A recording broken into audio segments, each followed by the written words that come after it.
Salut à toutes et à tous, bienvenue pour ce 18e épisode de la 6e saison de Cold Facts, premier de 2024, donc bonne année à vous tous. On a décidé de faire un petit jeu, Greg a amené ça, classer les 14 équipes de National League selon l'ordre qui nous donne le plus envie de regarder un match, par exemple le dimanche soir à 20h. Et bien forcément, on va revenir un peu plus en détail sur les 5 clubs romans. Avec un petit peu d'actu, y a des questions que vous nous avez posées, notamment par rapport à Josh Holden, les 3 matchs de suspension de Théo Rochette, des questions en rapport avec Gauthieron, avec Bienne aussi, et forcément avec Genève Servette, qui doit maintenant jouer le match retour de demi-finale de Champions League à Rauma mardi prochain.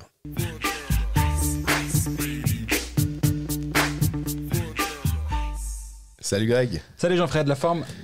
Les Steelers sont en playoff sur un match dimanche, ça, c'est plus que la forme, en plus la nouvelle année. Et toi, comment tu vas? Ça va bien, tu suis le football, le soccer américain, c'est ça? Exactement. Super. Hein? T'as beaucoup de chance. Toi, tu suis le basket. Je souhaite ça à personne. Mais il faut quand même. C'est quand le match que tout le monde regarde jusqu'à la mi-temps, puis après on va dormir? C'est le 11 février, quelque chose comme ça. Donc d'accord, entre les Buccaneers de je sais pas où, contre qui? On verra. Mais puis à la mi-temps, c'est qui? C'est Usher. Voilà. D'accord, donc c'est vraiment mon monde. Exact. Revenons à ce qui nous concerne un peu plus, c'est ce qu'on comprend mieux les deux. À savoir le hockey sur glace, du moins j'espère qu'on comprend bien. Ouais, j'espère. Je t'ai challengé pour aujourd'hui avec un petit jeu. Je t'aime pas. Le hommage à Bill Simmons que j'écoute sur... Que tu devrais écouter au passage sur le football américain. Parce qu'il est très intéressant sur le basket. Moi, il me fait beaucoup rire et il est vraiment super. Et il fait tout le temps des podcasts sur le foot US. Donc, ouais. Je pense que ça pourrait t'intéresser. C'est de BS Podcast. Je trouve ça assez rigolo d'ailleurs qu'il joue avec son nom et BS, bullshit et bref. Il a un peu de second degré le monsieur. Et la semaine passée, pour moi, c'était un peu la dream team des podcasters. Il avait un autre, Zach Lowe, qui est pour moi le meilleur sur le basket. Ils ont fait une draft de qui sont les équipes les plus agréables à regarder, les plus chouettes à regarder à la télé. C'était le League Pass Power Ranking. On va l'appeler le MySports Power Ranking. Et c'est quelle équipe, si elle est le dimanche soir à la télé, on regarde le plus volontiers. Ça nous permettra de parler de toutes les équipes de National League. On va drafter ça. Ouais. Je t'ai fait faire ton classement. J'ai fait mon classement de 1 à 14. Je pense qu'on sera pas d'accord sur plein de choses. Ouais. Pourquoi? Et ça va être super. Je me réjouis. Mais tu as dit aussi un truc quand tu m'as envoyé le message pour me dire on fait ça. Tu m'as dit... Tu m'as pas dit il y aura de la mauvaise foi, mais forcément, on aura des... je pense qu'il y a des biais dans un classement comme ça. Mais pour moi, ce qui est clair, c'est qu'on parle de confort du téléspectateur, donc nos auditeurs également. Et on va prendre 2 exemples assez extrêmes. Entre un match à la télé à Ajoie ou un match à la télé à Zurich, confort du téléspectateur n'est pas le même. À Ajoie, tu tombes malade parce que la caméra va dans tous les sens. À Zurich, c'est une vraie patinoire où tu peux regarder le match. Donc pour moi, ça rentre en jeu. Donc un match sur 2 d'Ajoie est absolument regardable. Et c'est la faute de personne d'autre que de la patinoire d'Ajoie. Du concepteur de la patinoire. Ouais, c'est pas la faute de MySports, c'est pas la faute des diffuseurs, c'est pas la faute des réalisateurs. C'est juste que quand t'as une caméra qui est au-dessus de la glace, c'est compliqué. Oui. Donc ça fait partie du jeu, c'est un tout. Qu'est-ce qui nous fait allumer la télé, nous, fans de hockey, qu'on est un dimanche soir, ce n'est pas sur un match? Quelles équipes on regarde? Et quelles équipes on aurait envie de regarder ou pas? Parce que moi, s'il y a un Ajoie X un dimanche soir, si j'y suis pas, il se peut que j'allume pas ma télé pour ça. Et que t'es pas de joueur hockey manager, parce que j'ai quand même à un moment quand il s'agit de départager les trucs, je me suis dit mais peut-être s'il y a un joueur HM, c'était d'ailleurs ton point de dire oui, mais quand on joue au jeu de fantasy, ça nous fait regarder des matchs qu'on ne regarderait pas en temps normal. Maintenant, ça va pas dans le sens de ton jeu qui dit qu'est-ce qui nous procure le plus de plaisir. Donc, c'est ça, parce qu'en fantasy, je regarde des matchs de Luton, ça aussi je souhaite à personne en football américain, en football anglais. Alors, with the first MySports draft pick, Jean-Fred Select, j'ai eu beaucoup de peine. Mais je me suis dit quand même, parce que soit on se dit, on regarde les romans, et puis un dimanche soir, en pensant au boulot, ça va quand même être plutôt un truc qu'on va regarder, mais je me suis dit, je vais quand même mettre Zoug. Parce que si on se rappelle la finale Zug-Zurich, c'était quand même pour moi le sommet de ce qu'on a pu avoir en hockey suisse. No offense envers Genève-Bienne et la finale de la saison passée, mais ce Zug-Zurich, c'était du sacré niveau. Alors, cette année, je prends pas des immenses risques, hein, forcément, avec Zug qui est 2e du classement. Mais je trouve que Tangness a aussi réussi à Zug qui est 3e du classement. Pardon, 3e, c'est Fribourg qui est juste passé devant. Il y a quand même un... Je sais pas, moi, quand tu as même des joueurs blessés, évidemment, parce que je me suis dit, Hoffman, ils ont beaucoup de joueurs blessés, mais c'est quand même une équipe qui a un jeu offensif. Donc, si je me mets à la place du téléspectateur qui n'a pas son équipe qui joue, et puis qui n'est pas alémanique, Roman et tout, vraiment, on va prendre un gars neutre d'Europe, tu dis quel match tu vas regarder où tu peux avoir le plus de plaisir. Quand même, Zug, pour moi, hein, Bengtsson, on a encore Michael Iskov. Enfin, il y a assez de pouvoir, de pouvoir offensif pour être attractif. Ouais, je suis d'accord. Il était assez haut dans mon équipe. Je vais pas te dire où, mais c'est dans mon ranking. Donc, tu m'as pas piqué ma première équipe. Mais Zug, j'aime bien. Il y a 2-3 composantes que j'aime bien aussi dans cette équipe. Déjà, c'est qu'effectivement, offensivement, c'est la 3e équipe en expected goals for. Donc, c'est quand même, ils produisent du jeu, ils produisent des buts. Il y a des joueurs qui sont capables de marquer. Mais il y a aussi 2-3 choses que j'aime bien. C'est comment cette équipe est construite. Avec, justement, c'est une équipe qui est riche, évidemment, qui a de l'argent, mais qui a quand même des jeunes qui sont capables de jouer. Un Thilo Biasca qui explose cette saison, il a déjà 8 buts, et de voir ce genre de joueur là, c'est quand même chouette dans ce contexte, parce que absolument, on dit toujours que évidemment Hoffman tombe au combat, O'Neill tombe, il faut des gars pour les remplacer, mais en fait c'est pas du 1-1, c'est-à-dire que tu vas mettre ils avaient Louis Robin et Attilio Biasca, il faut voir lequel va pouvoir le mieux performer. Visiblement Attilio Biasca en ce moment en tout cas est vraiment chaud. Si tu regardes sur la glace, alors oui, il y a des blessés, t'as raison, mais sur la glace mardi à Lugano, ce week-end à Lugano, il y avait Léon Mougli qui était de retour du Mondial M20, qui pourrait être même dans le Mondial M18, le bonhomme, mais il était sur la glace de retour. T'as Dario Lenspar, Tim Mougli, Louis Robin, Attilio Biasca. Et c'est ça qui est chouette aussi justement dans cette équipe, c'est que oui, il y a de la star devant, des Marchini, des Herzog, des Simeone, des étrangers qui sont extraordinaires, mais il y a un mix, et il y a encore un Sven Leuenberger qui est aussi pas le nom le plus ronflant de la ligue, mais qui est là, qui a un rôle dans cette équipe zougoise. Et qu'il accepte aussi. Exactement. Et je trouve qu'elle est bien équilibrée et elle est chouette à avoir joué. Je suis entièrement d'accord avec toi, mais je l'avais plus bas. Mais en plus, alors, en parlant de Zug, on a Jan Derungs qui a été prêté par Bienne jusqu'à la fin de la saison. Bienne, ils se sont dit, mais nous, on va tellement bien, on va aider un peu tout le monde, on fait pas de jaloux. Qui a encore pas un joueur de Bienne en prêt cette saison? C'est vrai que Berna Poca, Ramon Tanner à Langnau, on a maintenant Jan Derungs à Zug. Bon, ils ont récupéré Barofner de Zurich, ils ont quand même eu aussi un petit peu d'aide, mais... Faisons une draft en début de chaque saison, et puis chacun prend des joueurs. Enfin, au bout d'un moment, ça devient n'importe quoi. On a d'ailleurs quelqu'un qui nous a hâté sur Twitter en disant... ouais, bon, maintenant ça devient un peu vraiment n'importe quoi. On fait une draft avant chaque journée de championnat, puis on regarde qui c'est qui va jouer, puis comme ça c'est un peu plus rigolo plutôt que d'avoir ces transferts. Autant les transferts américains qu'on cite souvent, hein, les trade deadline et tout, c'est mieux cadré, c'est-à-dire qu'ils vont pas passer un mois potentiellement. Alors là, c'est jusqu'à la fin de la saison, mais on a vu Mika Henauer jusqu'au 31 décembre, on va prolonger jusqu'au 31 janvier. J'exagère, c'était peut-être 31 janvier, mais on a des gars, et pour vous dire, sur Hockey Manager, quand on doit les mettre dans les bonnes équipes, faut se mettre des reminders, parce que potentiellement, le gars rechange d'équipe à la date limite. Ouais, je comprends que les gens et les suiveurs et les fans soient dans un état de confusion, parce que... Tu te rappelles pas, c'est bien pour les joueurs, je suis content. Henauer, c'était super, par exemple. Je comprenais d'ailleurs pas tellement pourquoi Bern l'avait laissé partir.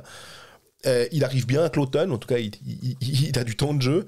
Mais c'est pas extraordinaire pour le produit hockey sur glace, je trouve. Mais après, voilà. Non, moi je suis d'accord avec toi, c'est assez insupportable. Et au moins en Amérique du Nord, c'est codifié. Puis c'est pas des prêts, c'est des transferts. Je t'envoie machin, tu m'envoies machin. On se donne 2-3 choix de draft si vraiment il faut compenser ou autre. Puis c'est fini. Il y a pas, il va revenir dans 3 semaines à la maison. Mais il va jouer quelques matchs. Peut-être qu'il va jouer contre toi, mais bon, c'est pas. Non. Il va aller à l'hôtel pendant un mois, ça va faire un peu de pognon à l'hôtel. Ouais, je trouve honnêtement pas ça très sérieux, quoi. C'est ça, c'est une question. Pas ça sérieux. Le terme sérieux est assez bien trouvé. Mon premier choix, ça va être Lugano.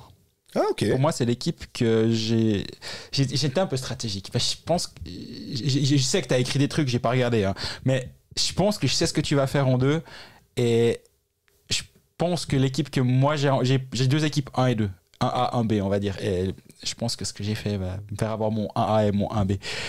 Lugano, pour moi, si on doit juste penser en termes d'entertainment, parce que c'est aussi pour ça qu'on est là, bah, ils nous font du spectacle chaque soir. Ils marquent une pellée de buts, ils en prennent presque tout autant. Ouais, parce qu'ils font jouer Koskinen. En plus, il n'y a rien qu'à lui seul, c'est du spectacle. C'est la 2e équipe de National League en termes d'expected goal for. C'est la 10e équipe de la ligue en termes d'expected goal against. Lugano, ils produisent du jeu.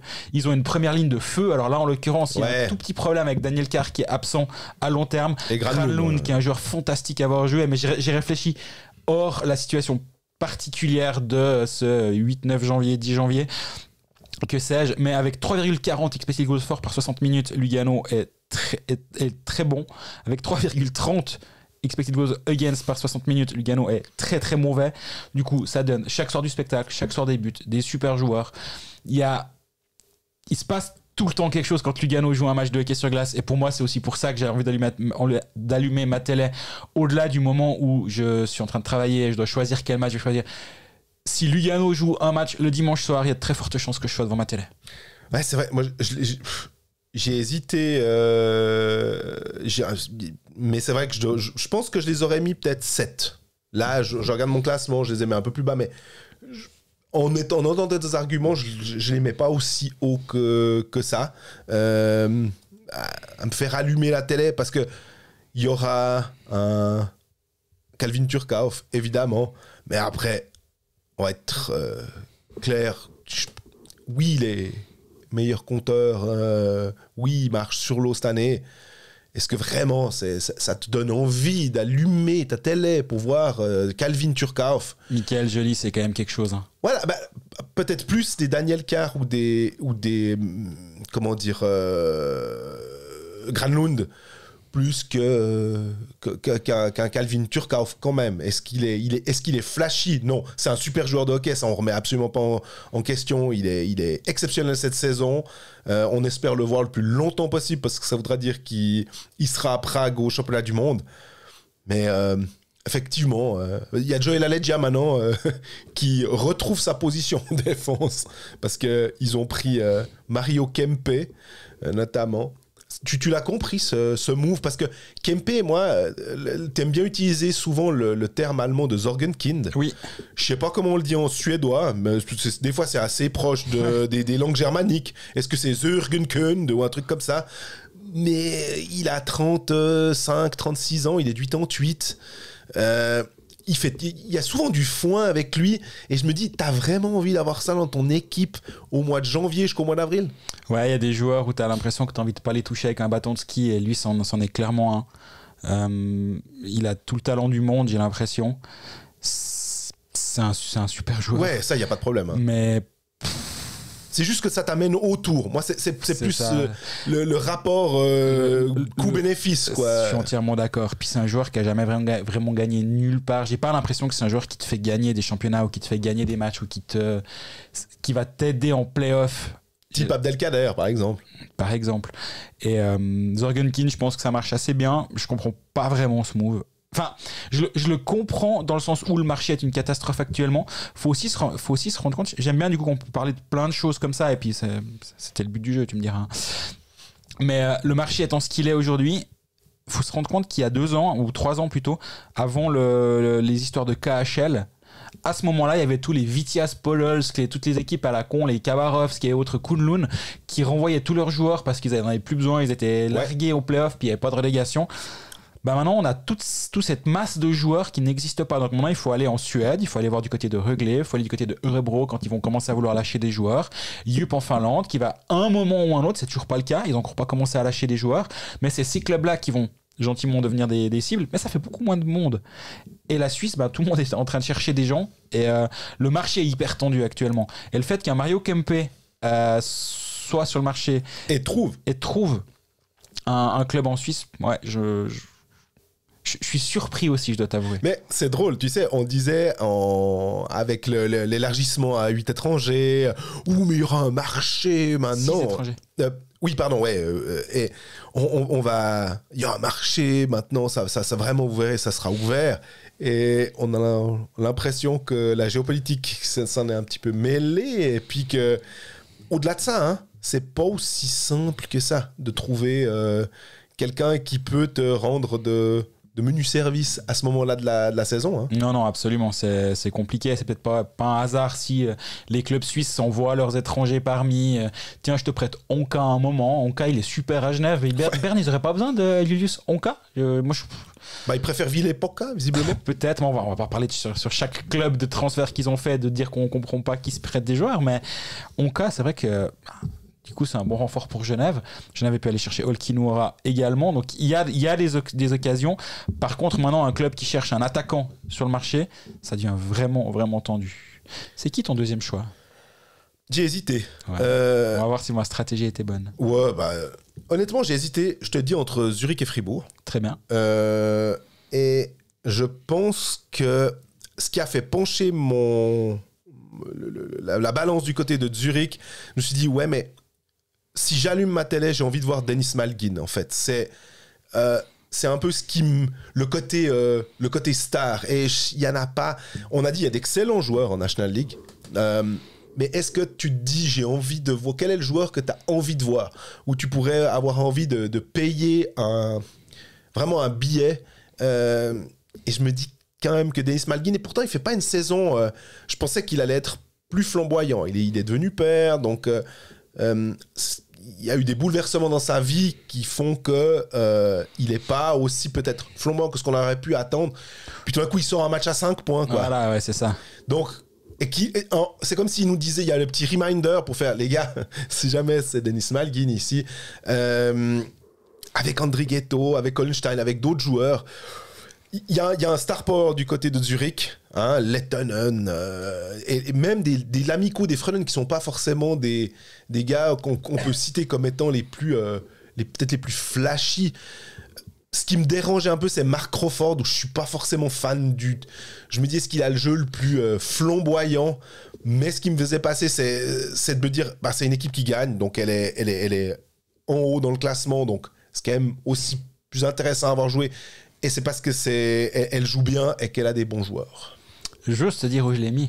Parce que ça aurait pu être laissé sur mon téléphone. T'as mis 8, 7 11. Ah, ok. Je me fais chier en regardant Zurich. Okay. J'avoue honnêtement, désolé pour le gros mot. J'en utilise assez rarement. Je m'ennuie en regardant Zurich.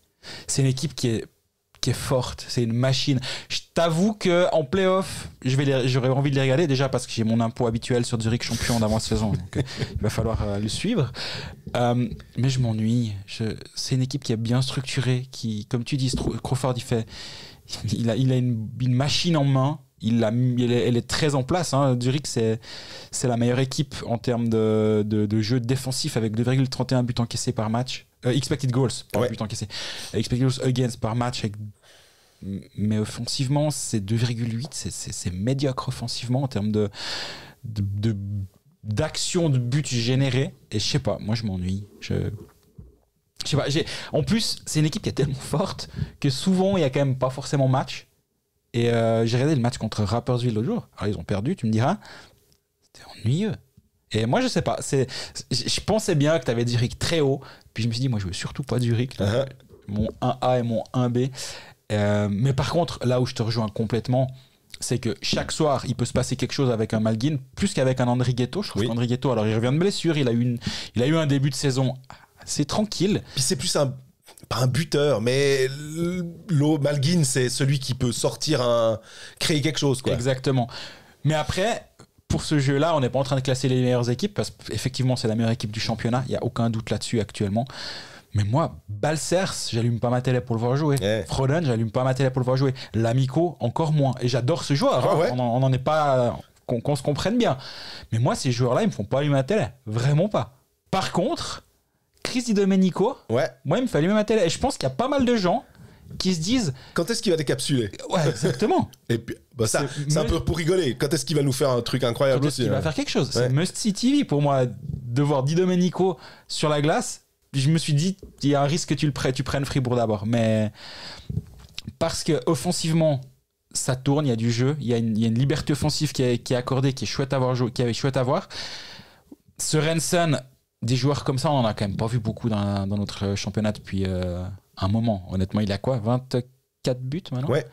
Il a 24 buts, c'est de la folie. Di Domenico, c'est n'importe quoi un soir sur deux, pour le meilleur, pour le pire. Cette saison, il n'y a pas grand-chose à dire. Hein. Il n'y a pas grand-chose à dire quand il joue avec Fribourg. C'est vrai, on peut le dire. C'était, en général, il avait été... On le notait, hein, qu'il était bien canalisé par Dubé et tout, et qu'il arrivait à être un joueur de hockey sur la glace et pas hors de la glace. Exactement. Et depuis le début de la saison... Fribourg, c'est 3,32 expected goals for par 60 minutes. C'est pas la meilleure équipe, on y revient juste après. Enfin, on verra ce que tu choisis. Peut-être qu'on y revient peut-être pas juste après. Mais avec 3,32, c'est une des toutes meilleures équipes offensives. Défensivement, c'est bien en place. C'est assez plaisant à voir jouer. Et là, un match sur deux que tu vas voir de Fribourg, c'est dans des conditions qui sont assez correctes. Et ça te remonte un petit peu. Et c'est aussi pour ça que j'ai hésité à les mettre un poil devant Lugano. C'est les matchs à la Rezega ou à la Corner Arena. C'est pas un environnement où tu te dis c'est incroyable de confort de téléspectateurs du dimanche soir. Par contre, à Fribourg, je parle pas des spectateurs, je parle des téléspectateurs. Bon, les spectateurs sont déjà bien logés à Fribourg, parce qu'évidemment, avec cette patinoire très pentue, on va dire, en tant que journaliste, on est bien placé aussi en haut, on voit vraiment bien le jeu. Il faut juste qu'il se passe pas grand-chose devant le banc. Oui. Là, tu vois pas. Ouais, exactement. C'est juste. Mais je pense que les spectateurs vivent une belle expérience, mais aussi en tant que téléspectateur, c'est plutôt pas mal. Moi, je prends Fribourg. Et en parlant de Fribourg, oui, vas-y. Parce qu'on a quand même aussi de l'actu autour de Fribourg. Il y a eu dans Blick l'annonce par toi que Fribourg a trouvé leur remplaçant. Alors je sais pas si le terme... J'y ai réfléchi, on m'a écrit après, on m'a dit c'est salaud pour l'un, puis après je dis mais c'est un peu salaud pour les deux en fait, pas salaud. Oui, mais ça donne... si je replace dans le contexte journalistique, est-ce que j'ai envie de lire un article Même au-delà de ça, il y a un joueur qui part et un joueur qui arrive. Exact. Pour le même poste, finalement. Voilà. Ailier de 4, c'est son remplaçant. Mais en même temps, si tu mets à trouver le remplacement d'Andrei Bikov, ça donne un tout petit peu plus envie de lire que Fribourg engage blablabla ou aurait engagé blablabla. Surtout quand le blablabla, c'est sans lui faire injure. C'est Jérémy Gerber. Tu parlais de marché sec au niveau des étrangers. Je crois qu'on peut aussi le dire que le marché est assez sec au niveau des joueurs suisses. Il a une saison marrante, Jérémy Gerber. Il a 2 buts, 0 passes décisives. Les 2 buts, il s'est dit, je les mets le même soir. Contre Langnau. À Langnau, le 9 décembre. Là, il est mentalois. Ouais, alors, je sais pas, Gerber est mental et tout. Il est de là-bas. Est-ce que il y avait de la famille dans les tribunes? Il s'est dit, je leur fais une spéciale aujourd'hui, j'en sais rien. Mais il va pas être là pour marquer des buts, il va pas être là pour marquer des points, il va être là pour amener un peu de muscle, parce que c'est quand même un bon gabarit, qui est un 86-88 kg selon Elite Prospect, ce qui n'est pas toujours à jour, mais ça donne quand même le ton. À Lugano, il n'a pas vraiment franchi le palier qu'il devait, parce qu'on rappelle quand même que quand il quitte Berne, c'était un peu un de ces jeunes prometteurs. Il venait de marquer 7 points, 5 buts avec Berne. Puis on a tous un peu en tête certains anciens bernois qui se tirent à Ambry et puis qui explosent à Ambry. Et puis, absolument. Je dis pas qu'il allait faire une Andréheim en partant à Lugano, hein, on n'en est pas là. Mais on se disait, est-ce qu'il va franchir un palier? Et à Lugano, pas vraiment. Première saison, 8 points, alors, un but, 7 passes. Mais là, cette deuxième saison, il joue assez peu et il est rarement au-dessus des 10 minutes de glace. Je comprends l'engagement dans le sens où il a été engagé pour son gabarit, il a été engagé pour son intensité. C'était Chris Maxwell qui était à la base le coach quand il était engagé. Et il a 23 ans. Donc, on parle d'un mouvement de rajeunissement des cadres. Ouais. Je pense que le Fribourg-Gotteron, qui a quasi 90%, 95% de son contingent qui est prêt, c'est la dernière pièce que tu viens rajouter. En théorie, ce genre de contrat se signait par le passé un peu à la fin, puis on était là. J'allais dire en avril, ouais. Ouais, en avril, on signe Jérémy Gerber pour une année, pour 2 ans, pour 3 ans. J'ai pas la durée, j'ai pas réussi à la trouver. Tant pis. Mais je suis assez sûr que ça va se faire à Fribourg. T'arrives sur l'étal, puis tu te dis, bon, qu'est-ce qui reste? Alors, il y a 2 tranches de jambon, 2 machins, j'arrive à la DER. Et là, encore une fois, on fait pas injure à ce joueur du tout. Non. Mais c'est vrai que maintenant, vu que le marché s'anticipe toujours davantage avec des contrats qui sont même, regarde, on en parlera après, mais Fabien Elner qui est prolongé plus d'une année avant la fin de son contrat pour 3 ans supplémentaires. Et il y a beaucoup de longs contrats, il y a beaucoup toutes les stars sont un peu sous contrat à long terme. Donc, t'anticipes, puis t'as des joueurs qui commencent à signer des contrats en octobre-novembre qui étaient censés être à la base la période durant laquelle on signait les internationaux, mais eux ils sont déjà signés. Donc en fait il y a tout s'est anticipé, tout s'est décalé, et donc en janvier tu commences à signer tes joueurs de rôle de 4e ligne. C'est fou, hein. C'est fou. Si on regarde l'actualité de Fribourg aussi, Fribourg c'est la seule équipe à avoir fait le plein depuis le début de la saison. Et j'ai regardé depuis le début de l'année, tu veux dire le début de l'année, oui, évidemment. J'ai regardé le différentiel sur les 10 derniers matchs de expected goals entre les pour et les contre. Fribourg est la meilleure équipe avec 0,82 buts expected goals en leur faveur de plus que against. Donc c'est plutôt pas mal. Juste devant Lausanne, on en parlera aussi dans pas trop longtemps, je pense, avec 0,64. Donc Fribourg a eu son creux, mais là actuellement dans ce qui génère comme volume, c'est vraiment, vraiment solide. C'est à toute situation confondue. C'est pas qu'à 55. Et donc Fribourg sur les 10 derniers matchs est la meilleure équipe sur cette statistique-là. Donc je pense que leur petit passage, ou gros passage à vide même, on s'est quand même à un moment donné posé des questions sur la suite. Hein. On s'est demandé si quand même fallait s'inquiéter pour eux. On en était arrivé à quelque chose à voir. Là maintenant, il y a eu un tournant, je pense. C'est le match contre Lausanne de vendredi dernier. Très solide, hein. C'était très solide, c'est un très joli match d'ailleurs, des 2 équipes d'ailleurs. Mais ce soir-là, Fribourg a pris 9 points d'avance sur Lausanne, ils avaient 6 d'avance avant le match, tu perds. C'est les vieux matchs à 6 points, là, tu sais, ceux dont on va commencer à parler maintenant. Mais en fait, tu perds, Lausanne revient à 3, tu gagnes, t'es à 9. Là, c'est la définition du match à 6 points. Et maintenant, ils ont 17 points d'avance sur la barre, la première, donc sur la 7e place, avec 5 équipes qui doivent les enjamber pour ne plus être en pré-playoff. Ouais. Je pense que là, à part ça, c'est le genre de discussions qui sont un peu... On a un peu les petits romans toujours. Hein. Je suis pas sûr que Zug, avec 2 points de moins que Fribourg, sont en train de se dire il y a encore 15 points d'avance sur Davos. Non, ça devrait le faire pour éviter les pré-playoffs. Mais bon, les play-in. Certes. Mais on est obligé de réfléchir comme ça aussi, parce que c'est effectivement, c'est dans notre mentalité. On a quand même toujours plutôt regardé derrière. Est-ce que c'est un manque d'arrogance? Des fois, on a tendance à citer l'arrogance alémanique, mais qui peut être aussi bien perçue. Une arrogance positive dans le sens, on sait ce qu'on vaut, on va regarder de l'avant, et puis pas regarder de l'arrière. Mais comme tu disais, Fribourg va quand même regarder derrière aussi. Surtout que l'année passée, ils se sont quand même fait dessus sur la fin de saison, après avoir eu 8 ou 9 points d'avance à quelques journées de la fin. Ils ont quand même réussi à rater les playoffs, donc méfiance quand même jusqu'au bout. Qu'est-ce que on a fait le tour de Fribourg. Écoute, on va pas revenir sur Bikov. Je crois qu'on a donné tout le monde. Non, on n'en a pas vraiment parlé, ça fait rare. Ouais. Parce que c'était juste après notre dernier épisode. C'est juste, hein. Exactement. Mais je crois que tout le monde a donné son avis là-dessus. On peut passer à autre chose. Autre chose, il y a quand même une question qu'on a de Yves Braillet. Salut équipe, petite question par rapport à la profondeur de banc de Gotteron. Pensez-vous que Fribourg devrait tenter d'obtenir le prêt de quelques joueurs suisses mécontents de leur temps de jeu? Je pense à Noah Lemont tout particulièrement. Et pour pallier une éventuelle blessure de Berra, la possibilité de recruter Poulenovs ou Mayer, vu que le GSHC et le LHC font ménage à 3 avec leur goalie. Encore merci pour votre podcast et c'est toujours un plaisir de vous écouter. Surtout quand Gotteron est devant, Genève et Lausanne. 3 smileys qui sont en train de pleurer de rire. Bonne année 2024 à vous. Merci Yves. Déjà, il a dit pour pallier quelque chose. Oui. Déjà, rien que pour ça, moi j'apprécie cette question et pas pour pallier à quelque chose. Exactement. Ça, c'est mon côté ancien prof de français que j'ai jamais été, mais c'est pas grave. À la profondeur de Gauthieron, c'est clair que c'est un vrai problème. C'est un vrai, pour l'instant pas, mais quand les playoffs vont commencer à arriver, puis que tu joues tous les 2 jours ou presque, des matchs à une intensité un peu différente de ce moment de la saison, c'est clair que ça peut le devenir. Au niveau des gardiens, je pense que la solution, elle devrait plutôt se situer à l'étranger, si vraiment, plutôt qu'en Suisse. Parce que je ne vois pas de gardien suisse disponible. Il parle de Robert Mayer, je ne vois pas Genève le lâcher. Est-ce qu'un Desclous, à la rigueur, tu vois, j'essaye de mettre dans le mood de Yves, hein, qui pose la question à ce moment-là. Mais alors après, peut-être que je vois pas venir le truc et puis que demain on va apprendre que Desclous part ou que Mayer part ou que sais-je, mais je pense pas dans le sens où... Mayer, il a toujours pas signé à part ça. Non, hein. Alors, je crois que ça a toujours pas été annoncé. Ouais, voilà. Moi, j'ai tendance à croire que que c'est fait. Mais comme toujours, j'en ai pas la certitude, sinon je l'aurais déjà écrit.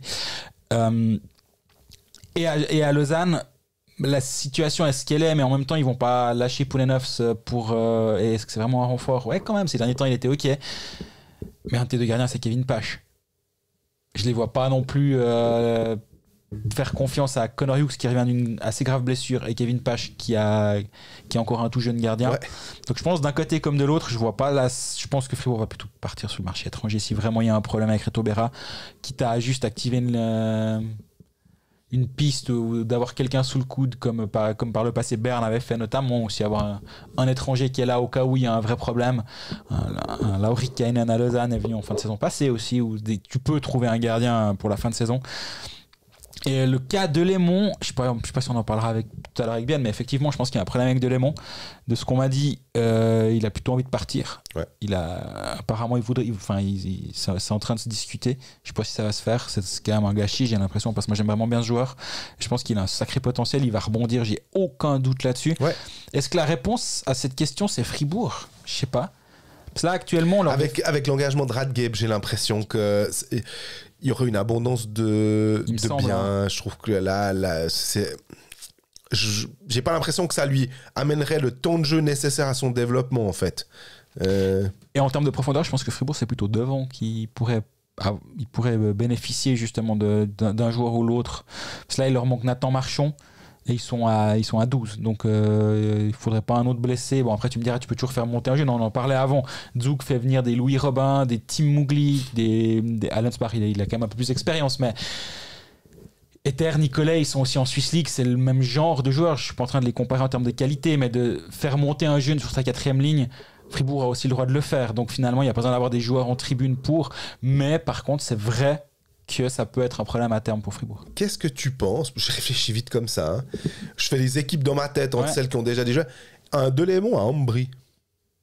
Est-ce que ça c'est complètement débile? Tu te dis, mais Jean-Fred, mais t'as perdu les pédales. Parce que je me dis, Lugano a pris Ebicher, avec, ils ont la Legia, enfin ils ont un défenseur étranger et tout. Alors, tu me dirais, il y a Virtanen et Id, c'est ça qui me dérange un tout petit peu dans ma profession. Parce que je veux pas envoyer tout le monde à Rapperswil ou à Cloton, mais j'essaie de trouver des coins où il pourrait avoir du temps de jeu, mais quand même un tout petit peu plus d'ambition. Je vais pas l'envoyer à Ajoie, tu vois, en me disant Delémont, Ajoie, voilà. Je pense pas. Alors, peut-être que je me trompe, hein.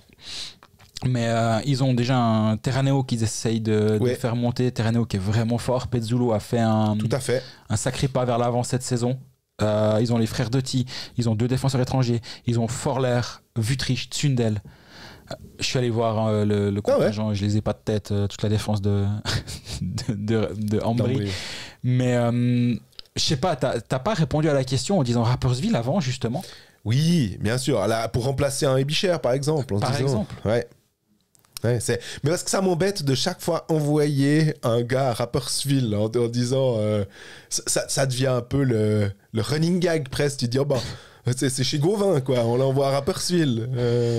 Mais puis en même temps avec Edlund, franchement, quand on a vu ce qu'il a pu faire avec Voardou, quand on voit que Ebicher cette année est vraiment bon, Bragano est pas mal, enfin voilà, ça pourrait être tout à fait le genre de piste. Hein.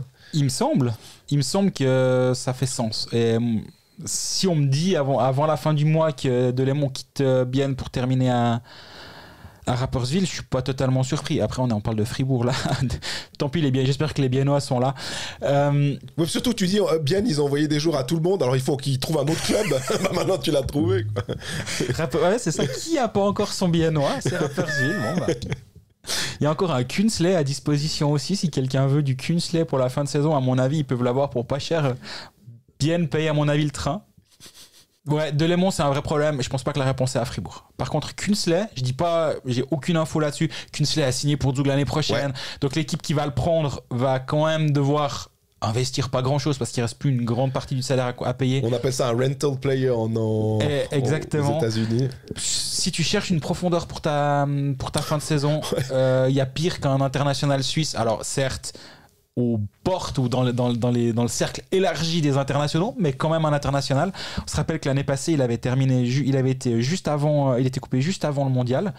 Donc, il n'est pas dans l'équipe nationale. Je peux imaginer qu'un téléphone à Steinegger, il y a des clubs qui pourraient trouver un moyen de le signer pour les 3-4 derniers mois de la saison. Jouer sport, un jeu de la loterie romande. Alors, on passe au pari sportif. On ne va pas revenir sur le dernier pari de 2023. C'était il y a beaucoup trop longtemps. On ne se rappelle même plus des circonstances des matchs en question. On dirait Roland Guélet-Pécalis. Alors, on va parier sur le match, le pronostic pour le match en février 2026.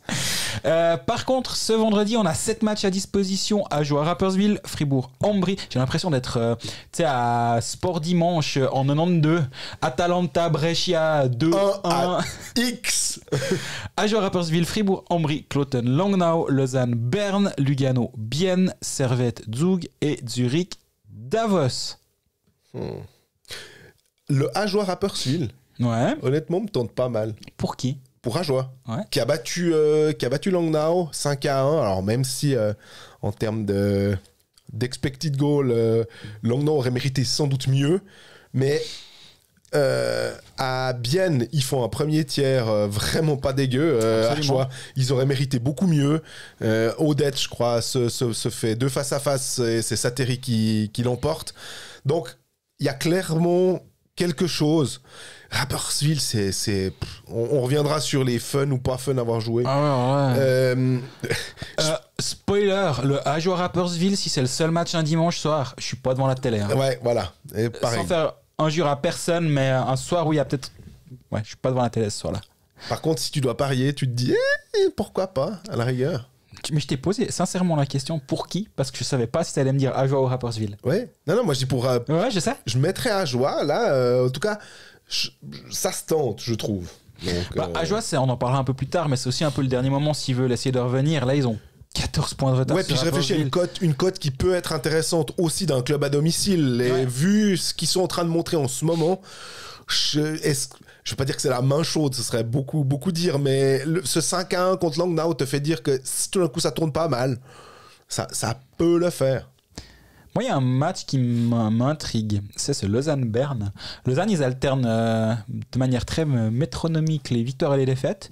Ils ont gagné le dernier match. Berne, c'est une très bonne équipe actuellement, je trouve. J'aime bien cette équipe. Berne est à 3,15 à Lausanne. Et je trouve que c'est une cote qui est très élevée. Et je me demande, je me questionne si genre Berne plus 1, par exemple. Ça veut dire que s'il y a match nul ou défaite de Berne de 1 but, t'es pas si mal. À 1,75. Et puis moi, il y a ce Bienne, Lugano-Bienne, où Bienne... Pardon, j'ai une petite erreur, plus 0,5. Ça veut dire qu'en cas de match nul ou Berne à 1,75. Ouais. J'ai une petite erreur. Ce qui est une bonne cote. Il y a ce Lugano-Bienne. Je pourrais imaginer les buts en t'entendant sur le festival offensif et la cata défensive de Lugano, avec un Bienne qui est bien en ce moment, qui peut se prendre des goals. On l'a vu contre Ajoie. Mm-hmm. Ça pourrait être peut-être la cote n'est pas très intéressante justement à cause de ça. Tu verras, tu sauras que je suis surpris. Plus de 5 buts et demi à 1,85. Ouais. Je trouve que c'est un très joli pari, j'aime beaucoup. On pourrait peut-être partir là-dessus. Servette Zug 2,20 pour Servette, 2,45 pour Zug. C'est très difficile, hein, mais c'était aussi pour dire que ce match existait. Ouais. Si je devais mettre l'un ou l'autre, je pense que je jouerais sur Zug. Parce que Genève a d'autres chats à fouetter en ce moment. Joue en Finlande le mardi. Un calendrier très chargé. Zug, c'est quand même... C'est planté le week-end passé sur un des 2 matchs. Je peux imaginer qu'ils seront un peu revanchards et à 2,45 Zug, c'est quand même une belle cote. C'est leur seul match d'ailleurs Exactement. Avant un match mercredi contre Lausanne le 17. Donc je me dis que ça peut potentiellement. Sinon, les autres, il y a Zurich-Davos. Zurich à 1,65, Davos à 3,75. Ouais. Il y a un autre match, quand tu parlais de fun et pas fun. À Cloton-Langnau. Cloton-Langnau. Il faut vraiment avoir de la famille sur la glace pour être devant la télé. Cloton 2,25, Langnau 2,40, match nul 3,70. Mais quand on dit match nul, c'est en termes de score. Pardon. Non, j'ai vu Cloton 2 fois la semaine passée. Tu souhaites ça à personne. Le 7-1 à Fribourg et le 5-1 contre Lausanne. Contre Lausanne, ils font 2 tiers. Je sais plus à qui j'ai écrit à des amis après 35 minutes. J'ai dit, c'est pas typiquement le genre de match que Lausanne perd 3-1 en ayant dominé 47 tirs à 18, un truc du genre. Et au bout du compte, non, Lausanne s'en est parfaitement sorti. Ce Cloton Langnau aussi, bon courage, mais moi je pourrais m'imaginer un Cloton à 2,25 à la maison contre Langnau qui est franchement mauvais actuellement. Ça, j'ironise, mais je pense que Cloton peut le gagner celui-là. Et eux aussi, c'est un match, ces fameux matchs à 6 points, mais en gros, s'ils perdent contre Langnau, ils ne les revoient plus. Donc là, tu sais que je suis en train de faire une sorte d'exercice d'auto-persuasion et je vais jouer Cloton vendredi. On est prêt ? On est prêt. Réponse sur nos réseaux vendredi matin. Jouer sport, un jeu de la loterie romande. Bon, retour à notre petit jeu. Tu as choisi Zurich et Zug. J'ai choisi Fribourg et Lugano. On rappelle qu'on n'est pas en train de dire qui sont les meilleures équipes, mais qui sont les équipes les plus marrantes à avoir joué. C'est qui la suivante pour toi ? Alors, vu que Fribourg, je les ai placés en 3, je prends ceux que j'ai mis en 4. J'ai mis Lausanne. Je les ai aussi très haut. C'était ma 3e équipe. Un LHC qui est... Et... Si tu m'avais demandé ça la saison passée, je pense que je les mettais entre 12 et 14. Honnêtement. Si je me rappelle bien de la... Il y avait un vrai fun à les voir jouer quand même. Hein. Ouais. Tu sais, de temps en temps, il y aurait peut-être pu avoir un plan sur Svoboda dans les tribunes. Ou... Il y avait des trucs... Alors ouais, dans ces cas-là, ouais. Mais si on parle purement de la glace, du jeu, je te rejoins. C'était vraiment très très pénible. Et cette année, tu l'as mentionné avant, je pense qu'en termes d'expected goal, il doit être pas mal. C'est la meilleure équipe de la Ligue à 3,45. Sur les 10 derniers matchs. Hein. Ouais, il crée beaucoup. Si Suomela, j'ai fait un papier entre Suomela et Sørensen pour dire les deux sources, enfin je veux dire les deux stars, et avec je fais les guillemets avec on a le droit de dire stars pour des joueurs qui en mettent au 20 buts chacun cette saison ou presque. Ouais, bien sûr. Mais il y en a plus, mais l'autre qui en approche aussi gentiment. Hein. Bah Suomela, c'est surtout que s'il avait ne serait-ce que le double de réussite au shoot, parce qu'il est à 7,5. S'il avait 15, ce qui est à peu près un score d'un bon joueur, bon buteur, un gars qui est en réussite, il aurait dépassé ses 20 buts, justement. Donc, s'il avait une réussite serencesque, ou je sais pas comment dire, qui était à quasi 30 à un moment. Ouais. Et on a une première ligne du côté de Lausanne, Salomeki, Suomela, Apala, qui tourne vraiment, vraiment bien. Je pense que c'est une des lignes les plus productives en termes de stats avancées. À cela près que je me disais justement, j'attendais de les voir, et contre Fribourg, j'étais après à regarder parce que le match, on y était, et je me disais, il me semble que Fribourg a vraiment bien muselé cette première ligne, qui a pas pu imposer son jeu et s'imposer. J'ai été regarder, c'était bien le cas. Je me suis dit, ok, l'œil a vu où les statistiques ont backé l'œil et tout. Et par contre, contre Cloton, tout d'un coup, là, c'est revenu. Ils ont connu un match sans, on va dire, contre Fribourg. Mais sinon, la plupart du temps, c'est vraiment assez chouette à voir jouer. Je suis d'accord. C'est ça qui fait que... Et finalement, après, t'as encore des Fuchs, Ria qui joue pas mal... il leur manque Sekac qui pourrait peut-être leur amener ce deuxième petit punch un peu. Surtout le Sekac de janvier. Exact. Voilà. Parce que le Sekac de la nouvelle année, c'est chaque fois un délire pas possible. Hein. Les 2 dernières années, c'était l'un des meilleurs joueurs de la Ligue. Absolument. Là, on parle d'un Sekac en fin de contrat en plus. Oui. De janvier. Qui doit donc... essayer de se montrer pour s'il a envie de rester en Suisse par exemple. Exactement. Pour aller gratter un contrat. Et je disais, sur les 10 derniers matchs, c'est la meilleure équipe de la Ligue en termes d'expected goal for, et sur toute la saison, Lausanne est la meilleure équipe aussi avec 3,15 expected goal for par 60 minutes, largement devant Zurich qui est à 2,89 sur la saison. Hein. Ouais. C'est quand même solide.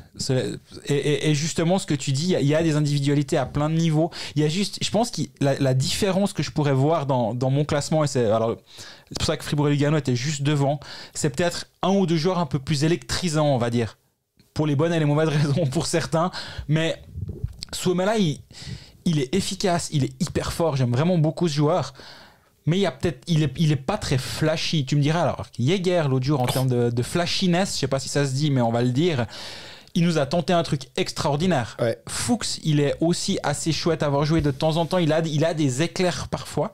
Mais peut-être qu'il manque cette tête de gondole, on va dire, qui permettrait de dire non, mais attends, Lausanne, juste pour voir jouer X, j'allume ma télé. C'est la seule différence. Mais moi, j'ai aussi beaucoup de plaisir à aller voir jouer. Je trouve que c'est une équipe qui est parfaitement en place aussi avec un Jeff Ward qui a fait un super boulot. Ça fait une année qu'il est là. J'ai l'impression qu'on a le ressenti qu'il est là depuis toujours. Je sais pas comment dire ça, mais ça semble logique de parler de Jeff Ward à Lausanne alors que finalement ça fait qu'une année qu'il est là. Ouais. On ne le connaissait pas vraiment quand il est arrivé, voire pas du tout, soyons très honnêtes. Et il y a la presse Svoboda qui est quand même passionnante à suivre, je trouve. Justement de voir cette équipe qui se reconstruit après avoir été, déconstruite. Je sais pas si ça se dit aussi dans ce contexte-là. Ça se dit dans beaucoup de contextes, mais pas dans celui-là. Plus que détruite, effectivement, déconstruite. Qui se reconstruit après l'après Svoboda. Moi, je trouve que c'est hyper intéressant à voir. Et moi, je trouve ça assez passionnant de voir que l'équipe, elle est finalement pas beaucoup différente de l'année passée. Il y a quelques pièces qui ont été ajoutées. Il y a un Joss qui est hyper fort. Il y a Pilot qui fait une belle première saison aussi. Suomela, on en parle. Mais le contingent suisse, c'est plus ou moins le même que la saison dernière. Et pourtant, les résultats sont vraiment différents parce qu'il y a des bonnes pièces qui ont été rajoutées à ce groupe qui était pas mauvais, faut être clair. Non, non, le groupe en défense notamment, les défenseurs suisses, on avait quand même vanté les mérites. En même temps, on n'est pas très, il n'y a pas besoin d'être très malin pour dire tiens, Eldner, Frick, Glauser, des gens qui ont été en équipe nationale, soit il y a très très peu de temps, soit il y a pas si longtemps que ça. Même un Jelovac, même un Genadzi. Je trouve que effectivement tu rajoutes 2 défenseurs étrangers à cette structure là, il y a peu de chances que tu rates quelque chose, mais à la fois tu vois, tu parlais de le côté fun. Joss par exemple, si tu me dis est-ce que tu trouves Joss fun à avoir joué, je dirais pas forcément fun. Par contre, est-ce que on a un défenseur qui est extrêmement utile, qui est un très très bon joueur de hockey, qui améliore les autres sur un powerplay? Alors là, oui, je suis forcé de dire que oui, et qu'une des grandes forces de Lausanne, c'est justement cette paire Joss Glauser. Si Glauser doit renégocier son contrat, on a Eldner qui a donc prolongé pour 3 ans, alors que son contrat arrive à échéance en 2025. Ouais. Si le chantier de John Foust, je suppose aussi que ça doit être Glauser. Est-ce que Frick dans une certaine mesure, mais Glauser, c'est vraiment là tu dois te dire ça va être son gros contrat. Il est de 96, donc il aura 28 ans.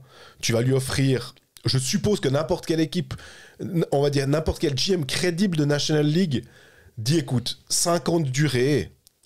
Je pense que ça me paraît complètement logique de lui offrir ça. Alors, savoir si lui accepte ou s'il a 5 ans de contrat. On a vu avec Radgay et tout. Moi, je dis 5 ans de contrat. Là, tu casses un peu ta tirelire. C'est quitte à après aller chercher des jeunes ou des gars un petit peu moins connus qui pèsent un peu moins dans ta masse salariale pour t'ajuster et garder un Glauser dans ton équipe. Oui.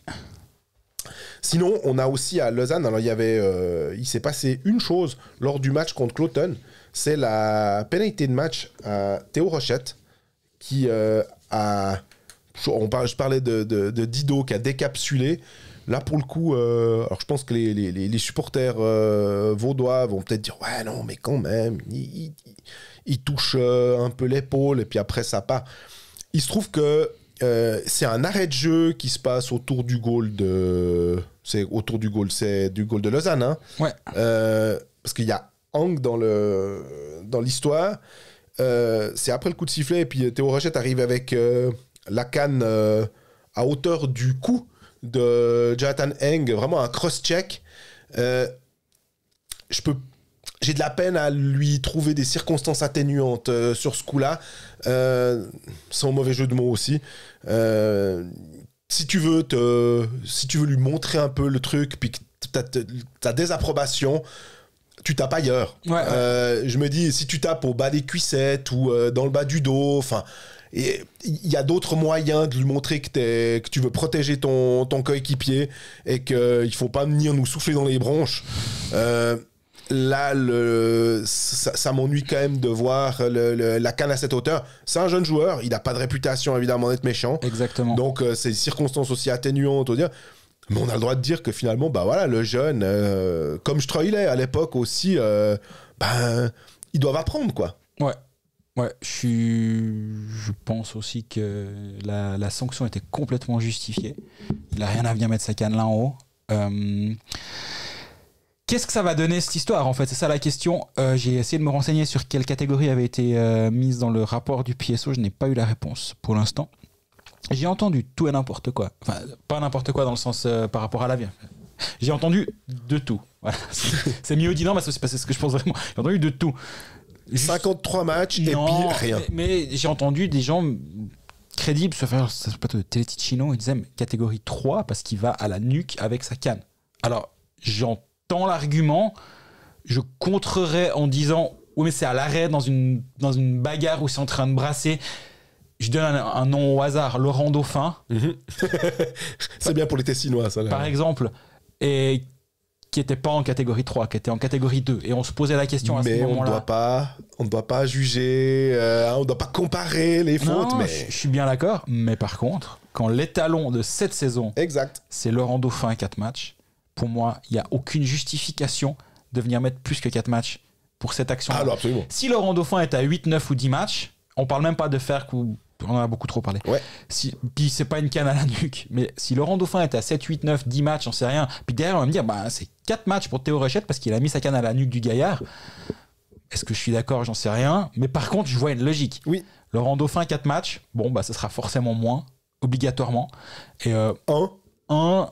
Alors, sur le moment, je dis 1, c'est OK. 2, c'est presque trop. En revoyant les images le lendemain, je me dis, ouais, 1 match et demi. Allez, 1,5. Bon, le demi, tu l'as déjà fait, vu qu'il a raté le dernier tiers. Ouais. Allez, on redescend à 1. Et tu l'as dit très justement avant, pas de mauvaise réputation. Tu me diras, c'est sa première saison, il a peut-être pas eu le temps d'avoir une mauvaise réputation. Oui, mais même. Et encore, il y a rien qui justifie que la sanction soit alourdie pour quoi que ce soit. Ouais. Il a un casier judiciaire vierge. Il a un casier... il a un casier vierge.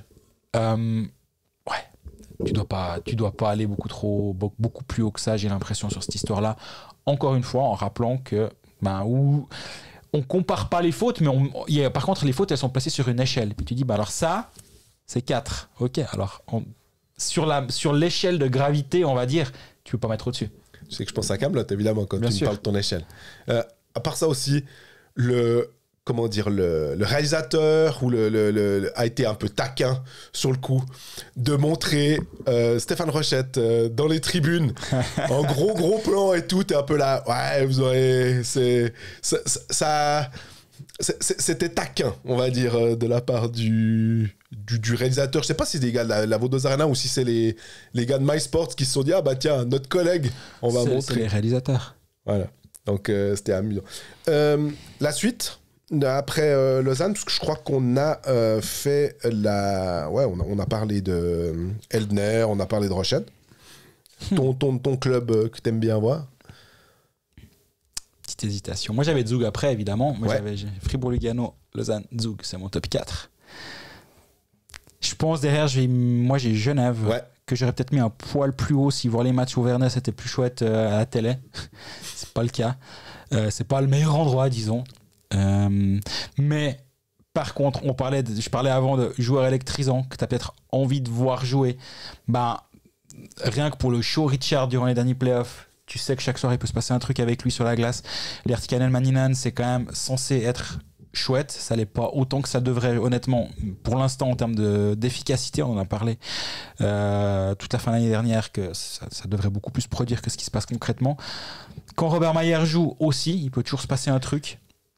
Et avant, il y avait Tom Ernest aussi. alors oui, alors ça nous manque beaucoup. Si Tom Ernest était encore là, je pense que Genève serait un petit peu plus haut.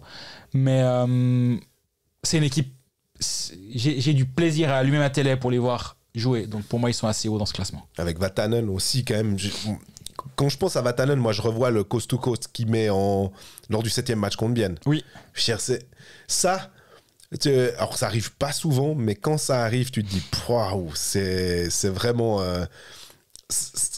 joli. C'est des machines à highlight. Ouais. Et tu sais que à Genève, puis même ça peut venir de joueurs, ça peut venir de Pouliot, ça peut venir de Praplan tout d'un coup, ça peut venir évidemment toute la légion étrangère, d'autres tu disais d'autres raisons comme Di Domenico, hein, un Winnick, ça pourrait être aussi une raison d'allumer sa télé et de se dire ah ouais, pourquoi pas, voyons ce qu'ils vont nous proposer. Et c'est quand même relativement enthousiasmant. C'est plutôt une équipe qui est tournée, si on se rappelle de les années Max Orley où c'était quand même souvent tourné. Il y a un gros aspect défensif, puis un gros jeu où on balançait. Yann Cadieux j'ai l'impression, a quand même une sorte d'esthétique du hockey qui nous fait plaisir. Peut-être pas autant qu'un Termenen à la saison passée avec Bienne notamment, mais c'est plus joli à voir jouer que plein d'équipes qu'on a derrière, en tout cas. Ouais, absolument. Actuellement, Genève, c'est pas offensivement l'équipe la plus flamboyante de la ligue. Je pense qu'il y en a beaucoup sous la pédale, on va dire. Et il y a un aspect un peu décevant quand tu vois l'alignement de noms et tu dis ça devrait quand même être largement plus intéressant offensivement. Mais force tranquille, non? Ouais. Et là, c'est quand même 6 victoires en 7 matchs de championnat.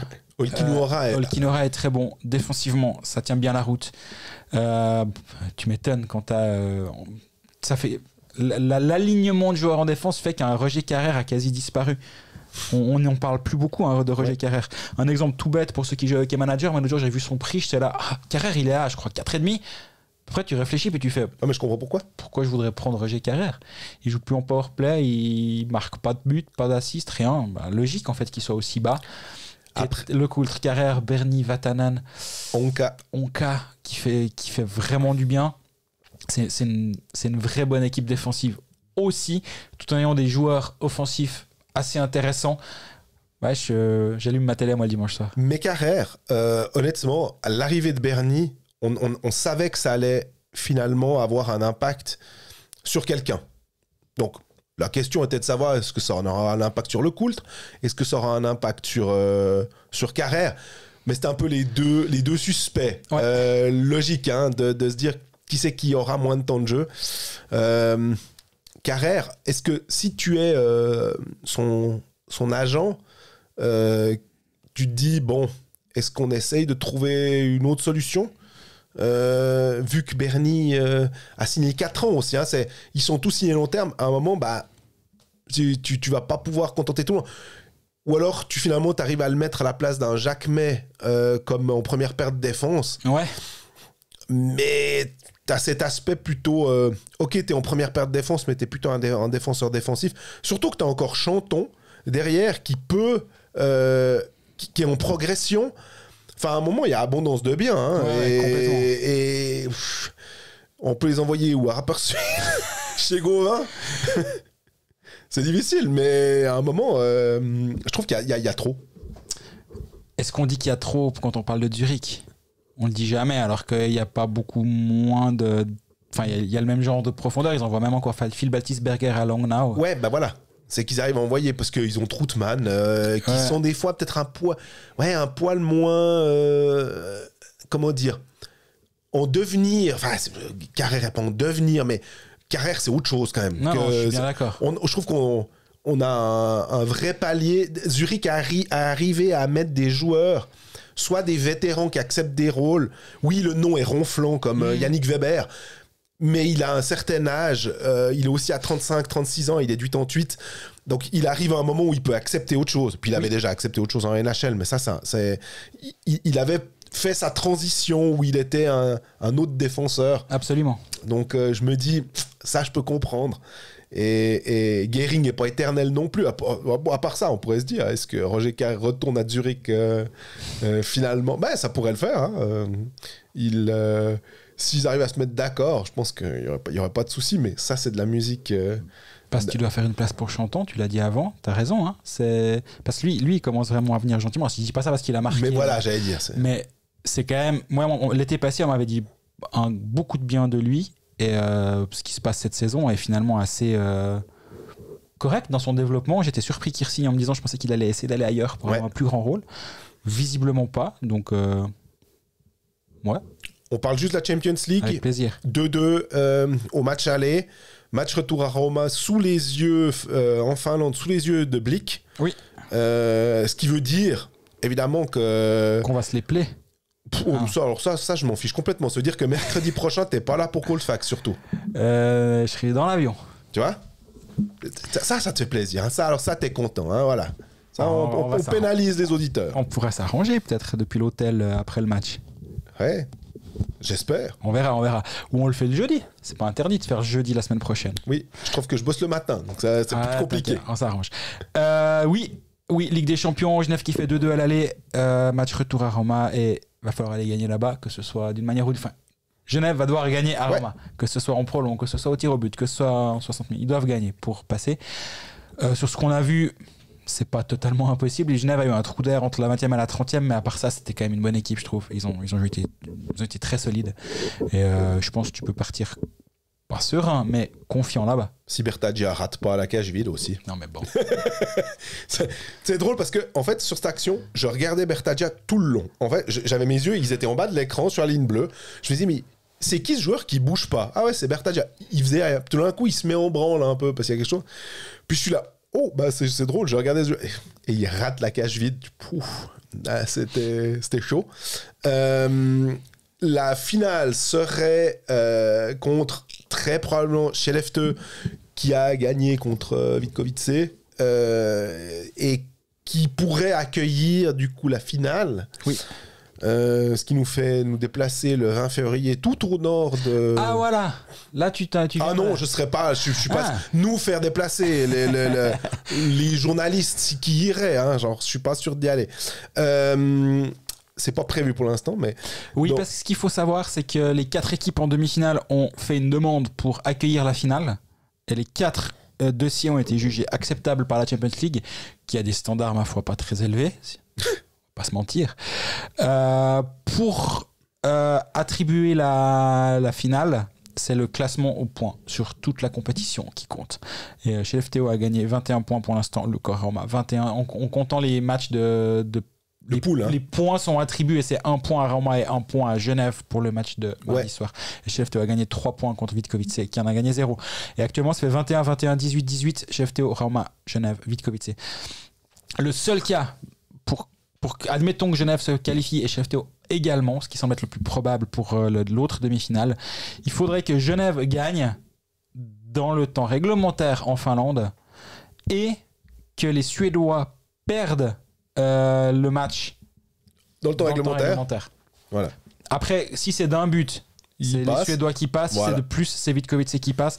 Mais dans les deux cas, ça voudrait dire que Genève aurait plus de points et serait le leader et donc serait l'hôte de la finale. Et d'ailleurs, je crois que c'est un article de Watson qui dit que ce serait peut-être pas mal d'avoir un match de plus pour Genève. Simplement une question au niveau des finances, que ça leur coûte quand même aussi de l'argent, cette Coupe d'Europe. Ce qui est un tout petit peu contradictoire par rapport à ce qu'on connaît en foot, où justement c'est une immense manne financière qui vient puis qui te dit si tu passes des tours et tout, même un petit match nul en poule, wow, c'est super, c'est quand même 500 000 € qui tombent. Il faudrait peut-être revoir cette clé de répartition aussi pour intéresser un petit peu plus les clubs, parce que tu comprends tout l'intérêt financier d'une compétition européenne aussi. Ouais, après... J'ai vu pas mal de gens se moquer ou rigoler sous cap des 4300 spectateurs pour cette demi-finale. Je veux juste mettre un petit truc dans le contexte quand même. Là, le dernier club roman qui s'est qualifié, le seul auparavant, c'était Fribourg en 2017, qui fait également une demi-finale contre Frölunda. Alors certes, remettons dans le contexte, ils vont perdre 5-1 à l'aller, ils accueillent le retour. Et ils étaient pas bons pendant la saison. Et ils étaient pas bons. Mais il y avait 3071, je crois. Donc, on n'est pas en train de comparer, c'est pas un concours de qui a la plus grande patinoire, mais, ou la plus grande affluence. Mais oui, c'est décevant, 4300 et des poussières. Mais j'ai vu des gens dire il paraît que c'était une ville de hockey, Genève. Bah ouais, mais Fribourg, il y a 1300 personnes de moins il y a quelques années au même stade de la compétition. Moi, ce que je comprends pas, c'est qu'il y ait plus de monde pour Munich en 8e de finale que pour Rauma en demi-finale. Bon, pour moi, ça fait aucun sens. L'Oktoberfest, peut-être. Mais ça, c'est décevant. Ouais. Je trouve ça assez décevant. Et je sais pas ce que le club aurait pu faire de plus, honnêtement.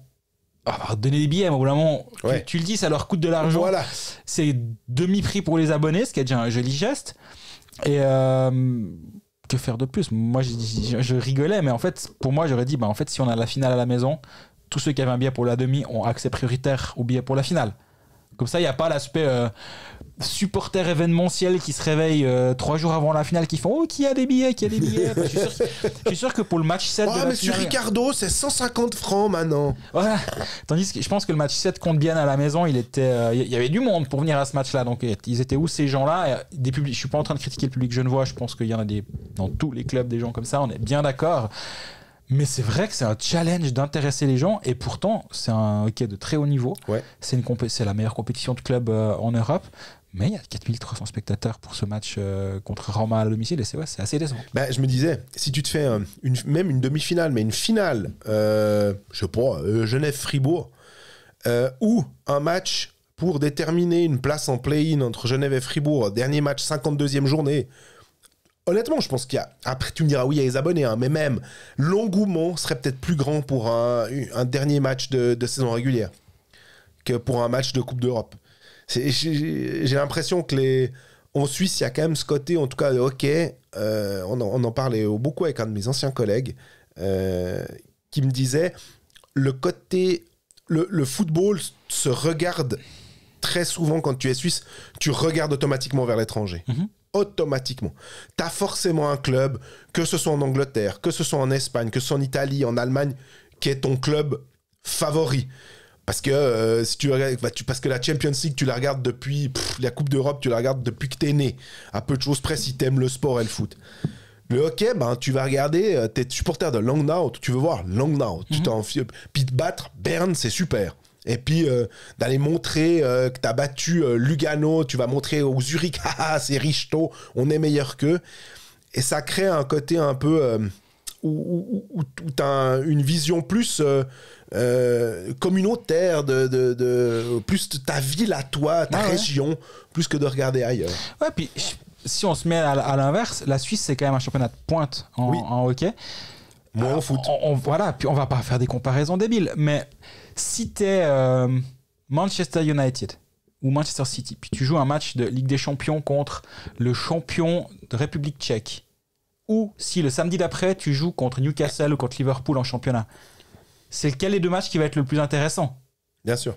Et là, alors c'est encore un peu différent parce qu'on parle d'une demi-finale. Oui. Mais et encore, je pense quand même que le championnat intéresse plus que la Ligue des Champions, malheureusement. Mais et encore, Genève a pas non plus d'un taux de remplissage énorme durant toute la saison depuis le 15 septembre. Ça va venir, je pense, en fin de saison. Les gens vont se réveiller avec les playoffs qui arrivent. Surtout que Genève a l'air d'être bien parti pour ne pas trop trembler en fin de saison. Mais quoique, ça peut encore changer. Mais ouais, le challenge déjà pour les organisateurs de cette compétition, comment faire ? Oui, mettre plus d'argent, c'est une bonne chose, mais c'est pas parce que les clubs s'y intéressent davantage que les gens vont s'y intéresser davantage. Il faut des sponsors aussi qui acceptent de mettre.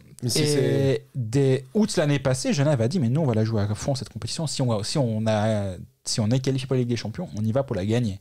Ah oui, ils disent tous ça, mais il me semble qu'ils l'ont quand même martelé à chaque étape de cette compétition. Donc le club était investi là-dedans. Au bout d'un moment, tu peux pas forcer les gens de venir à la patinoire.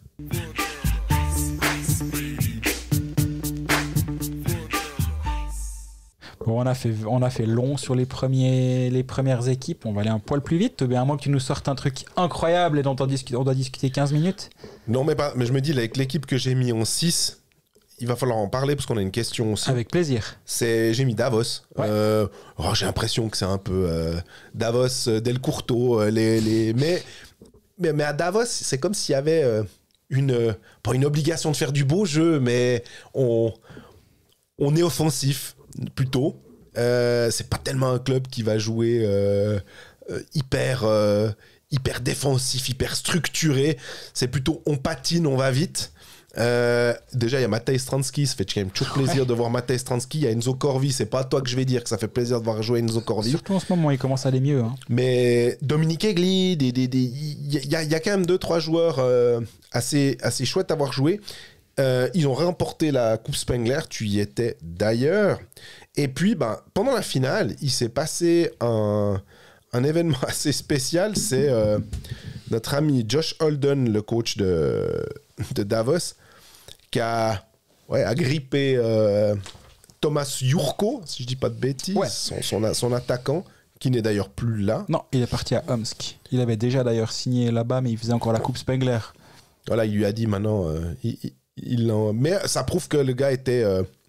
Holden était... Peu importe... je fais mon rôle de coach et tout. Et on a une question de Baptiste Maître. Salut l'équipe, bonne année 2023. Petite question concernant Holden. Il y a eu énormément de réactions outre-Atlantique sur son geste contre son joueur, mais ici très peu de réactions, 1 ou 2 articles, mais sans plus. Et Davos a-t-il fait un communiqué? On fait un fond pas possible pour l'histoire de Volven avec Dubé, mais là on parle de violence physique et ça ne semble pas choquer haute mesure. Merci de votre avis. Alors déjà, il n'y a pas eu de communiqué de Davos. J'ai essayé de me renseigner, j'ai essayé de faire parler les gens. On m'a dit rien à dire.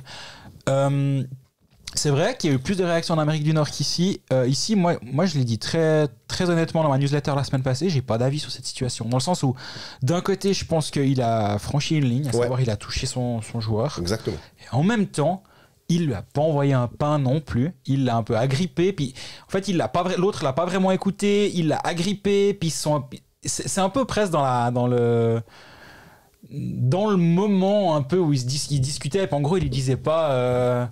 il n'insultait pas sa famille, quoi. Il disait stay active, bouge les pieds sur la glace. Et puis, je pense pour moi, il franchit clairement une ligne. Mais pour moi, il ne doit pas non plus être cloué au pilori pour ça. Je pense que la réaction d'Amérique du Nord est excessive. J'ai lu des trucs, des analyses qui disaient sa carrière en NHL est terminée, Hockey Canada, comment va réagir Hockey Canada?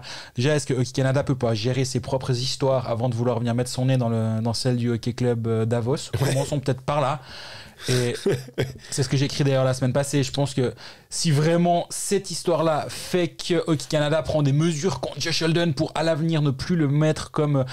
je ne sais pas, entraîneur assistant du Canada au prochain championnat du monde. Ah non, parce qu'il a touché Jurko. Ouais, alors on va peut-être, encore une fois, gérer d'abord tout le merdier qui est encore ouvert là, parce que je rappelle quand même qu'il y a encore des affaires qui sont toujours pas terminées. Ouais. On parle quand même de viol collectif, on parle quand même de maltraitance sur des joueurs. Ouais, calmons-nous quand même aussi un tout petit peu, je trouve. Mais... c'est le fait de toucher, effectivement. Et je pense que ça vient quand même de... On s'est réveillé aussi entre... on n'est pas des... on n'est pas des chachottes, les gars. On est des bonhommes. On est des bons hommes, exactement. On va y aller. Alors, c'est comme... on en discutait aussi avec Geoffrey Vauclair sur le plateau des Pécalistes, avec Michael Engoy. C'était une époque pour savoir si on mettait une grille ou bien une visière. On est des bons hommes. Finalement, on veut bien être aveugle à 35 ans parce qu'on est des bons hommes. On n'a plus de dents. À quoi ça sert de mâcher? Ouais, sinon c'est tout à la soupe. Donc voilà aussi le côté que on n'aime pas, et c'est bien que ça ait changé, ça ait évolué, bien évidemment, les mentalités. Moi, j'aime pas le fait qu'il le touche, mais quand je t'entends donner ton argument aussi, effectivement, dans le cadre d'une discussion, un argument un peu... il parle de hockey, quoi. Voilà. Il parle de hockey, il n'est pas en train de l'insulter. Moi, effectivement, il dit... Il faut aussi une grande différence dans cette scène. Au grand, écoute-moi aussi quand je te dis quelque chose, parce que je suis censé être ton boss et qui te dirige sur la glace. Donc, je te demande par politesse de m'écouter. Donc, comme je vois que t'as un peu...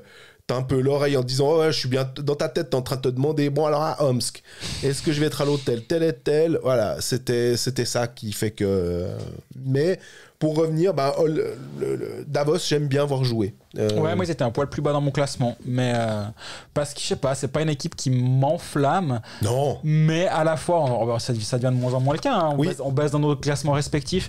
Moi, j'ai 2 équipes juste devant eux encore, mais je les ai placés devant une autre équipe qui est un poil plus bas chez moi. Parce que la qualité des matchs quand t'es là-bas. Est-ce que t'as mis Ambry pas sur place devant la télé, mais les matchs à Davos à la télé sont quand même chouettes à voir parce que l'environnement est assez spécial. On a tendance à l'oublier, mais c'est quand même à la télé. Je dis pas. Ouais. C'est quand même assez chouette à voir les matchs quand c'est à Davos. La cathédrale. Bon, t'as dû mettre Bern Ambry.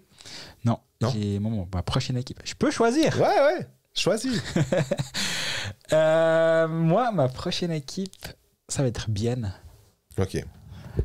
Parce que actuellement, j'ai envie de voir cette équipe de Bienne et cette saison, globalement, mais encore plus en ce moment, parce que je pense que on voit des signes qu'il se passe quelque chose et qu'il y a de la vie, on va dire. Il y a de la vie à Bienne et début de saison chaotique, coach pas à sa place. Je dis pas qu'il l'est plus aujourd'hui. Moi, j'aime pas non plus juger un coach par rapport à ses résultats. Mm-hmm. Je pense que ses façons de faire sont. J'ai encore eu des discussions récemment. Sont d'un autre temps. Mais au bout d'un moment, les résultats vont finir par parler pour lui s'il parle. Donc, on peut pas non plus continuellement dire mais il fait ci et ça dans le vestiaire. J'en sais rien. On n'a pas de preuves. J'ai juste des gens qui m'en parlent. J'ai des joueurs qui se confient à moi. Mais dans un couloir, plutôt en toute amitié, plutôt que la relation journalière. Amitié, c'est un grand mot. Confiance plutôt que joueur-journaliste, mais entre 2 personnes qui parlent de hockey. Donc, oui, je pense qu'il y a des choses qui vont pas avec ce coach. Mais en ce moment, on voit que l'équipe elle est en train de se battre et elle est intéressante à voir jouer. Il y a encore des petits restes de temps en temps de ce qui était bien, parce qu'ici, on fait le même classement il y a 12 mois, je peux te dire que Bien est beaucoup plus haut. Il y a encore des petits restes de ça.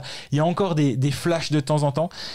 Et alors là, c'est dans le moment précis, mais l'arrivée d'un Eponiemi, je pense que ça va beaucoup changer de choses parce que lui, il est vraiment, vraiment chouette. Ouais, absolument. C'est le joueur que... on l'avait vu un peu jouer brièvement en Champions League et puis on se disait, peut-être que ça peut être quelque chose de bien en championnat de Suisse. Et finalement, il est en train de prouver... L'échantillon est faible, mais... Il marque des buts. Donc, je t'ai vu lever le doigt. Ouais, on n'arrête pas l'actu. Théo Rochette est suspendu pour 3 matchs, selon un communiqué qu'on vient de recevoir à l'instant par la Ligue. Merci de ne pas communiquer plus tard la prochaine fois, parce qu'on passerait pour des ânes. 3 matchs. Le PSO, j'ai regardé vraiment vite fait, parce que on est en train d'enregistrer, et puis on a déjà de la chance d'avoir l'actu. PSO, mais en catégorie 2, plus de 1 match de suspension. Cross-checking à la tête, c'est ce qu'on disait en fait, que ça pourrait être pris comme pour cette mesure-là. Catégorie 2, c'est quand même moins que Laurent Dauphin. On a quand même une sacrée chance parce que sinon on aurait eu un problème. Moi je pense que c'est quand même en tout cas un de trop, honnêtement.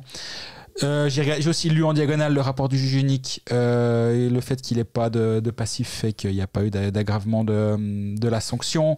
Le joueur s'est défendu en disant qu'il voulait défendre, fait un rapport dans lequel il disait qu'il voulait défendre son coéquipier, qu'il voulait le taper à l'épaule mais qu'il ne voulait pas le taper à la tête. Il s'est excusé. En général ça fait moins 5 matchs de suspension. Normalement quand tu t'excuses tu dis je suis désolé, j'ai pas envie de faire ça. Donc moins 3 plus 5, ça devait faire plus 2 mais...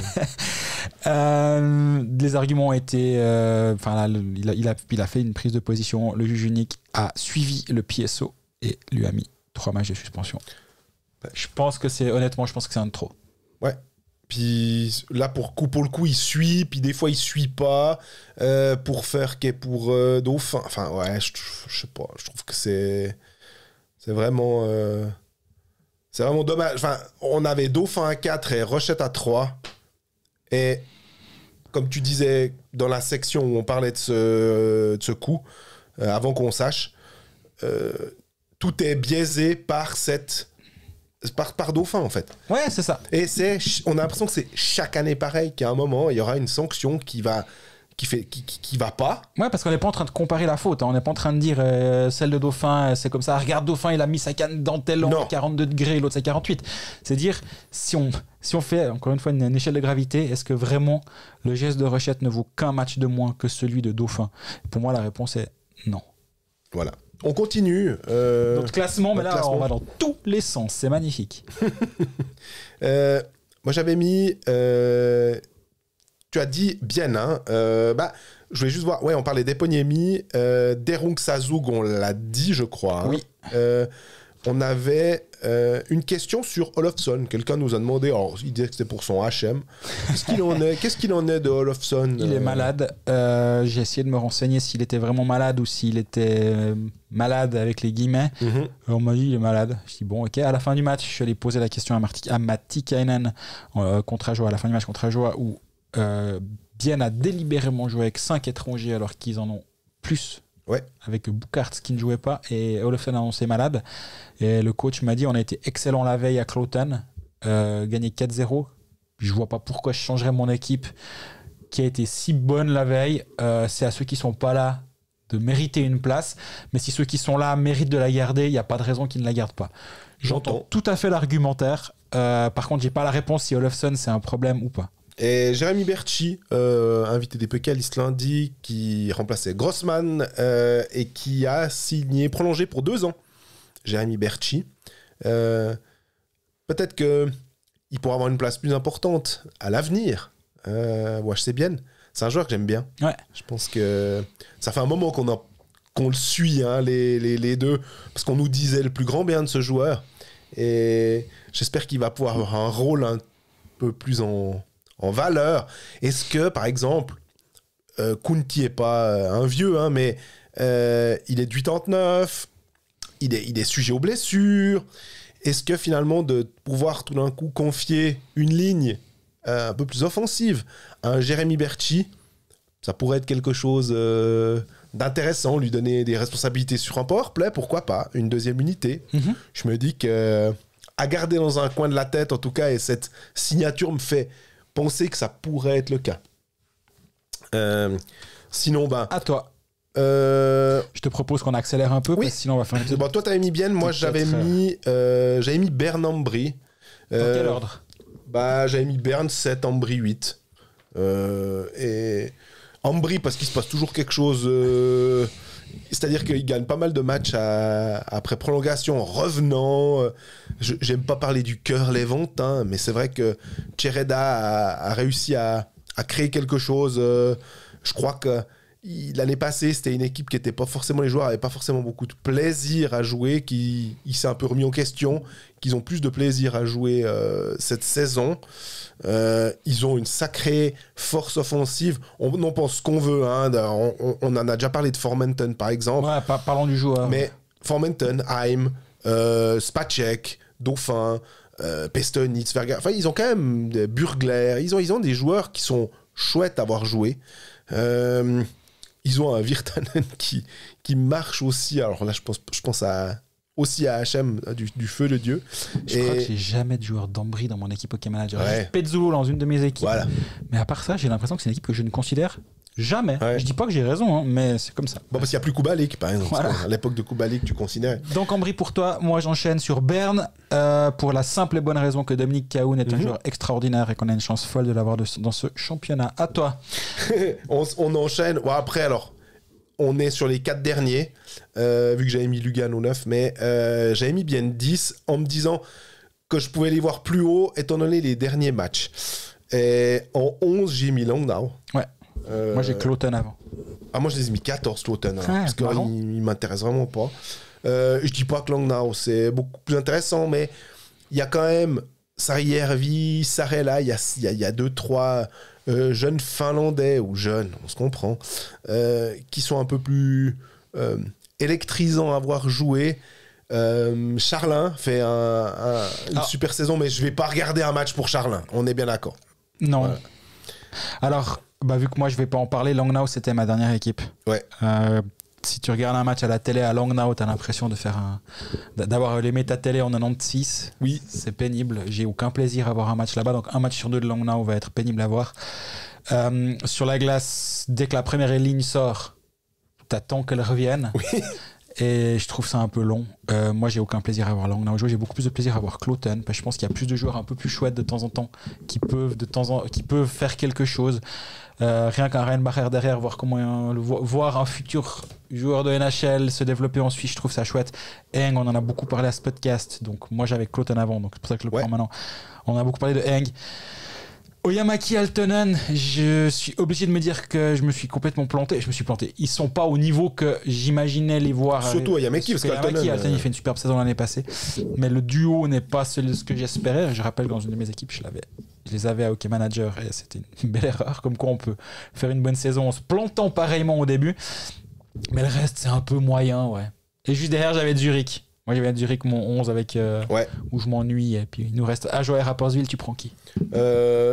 Bon, de toute façon, on va parler d'Ajoie parce que c'est un club vraiment, mais j'ai mis Rapperswil. T'as Rapperswil avant Ajoie? Ouais.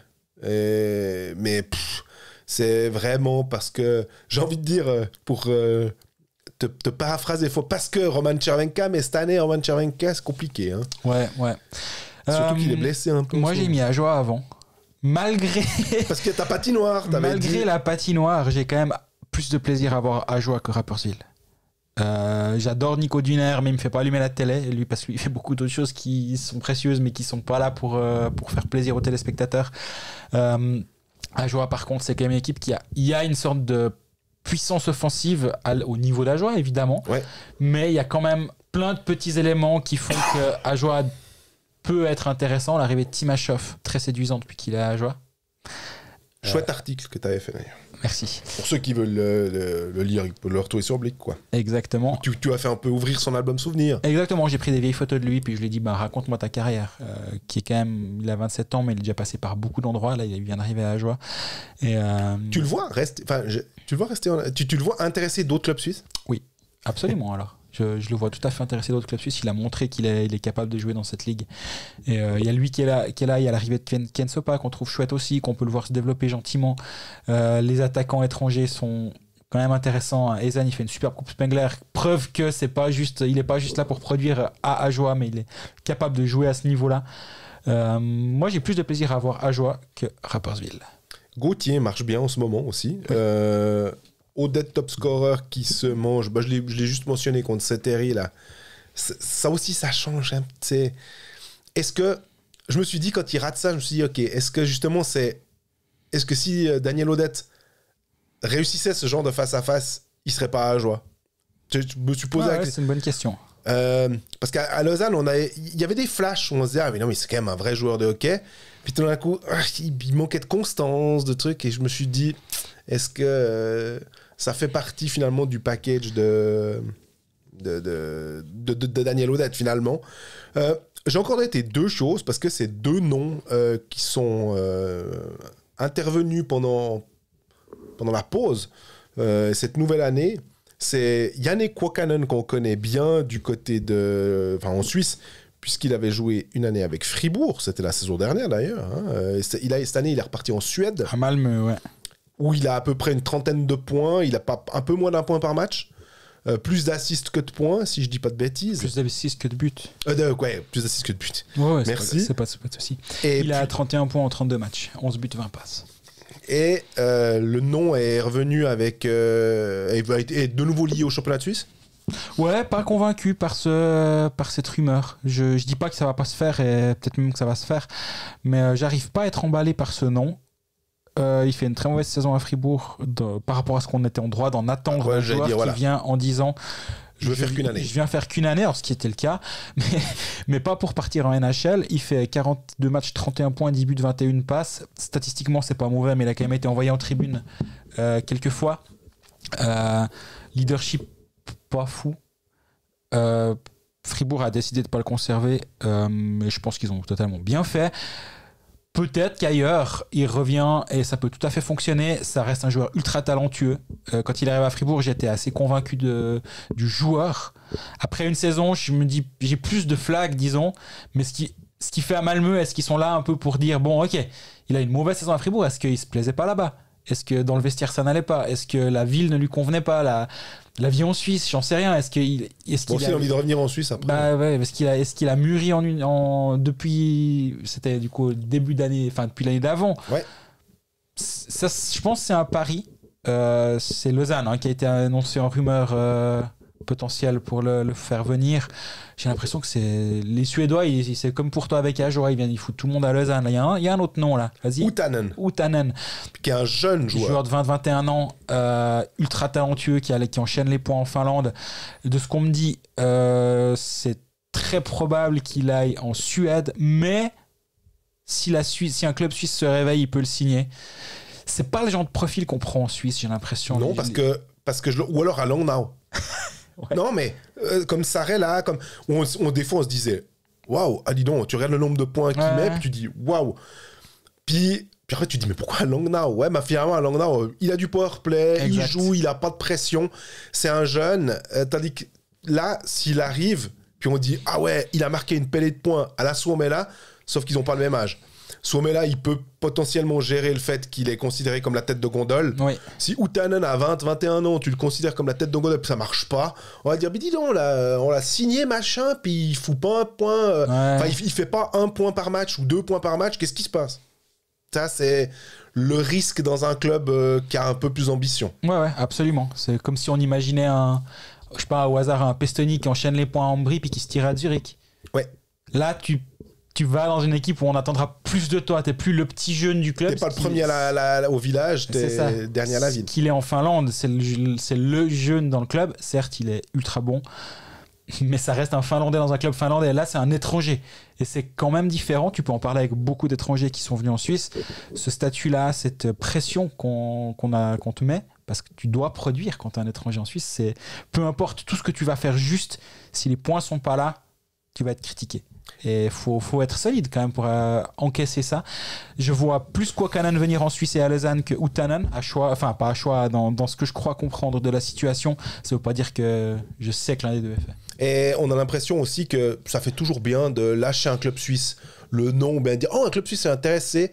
Si t'es agent de Utanen, tu te dis je name drop un peu la Suisse comme ça, puis je mets un peu la pression. Ça pourrait être un truc où tu mets un peu la pression sur les clubs qui veulent le signer. Ouais, puis ils ont pas reçu le mémo qu'il faut plutôt envoyer tout le monde à Lausanne parce que Svoboda a envoyé 53 offres aux agents.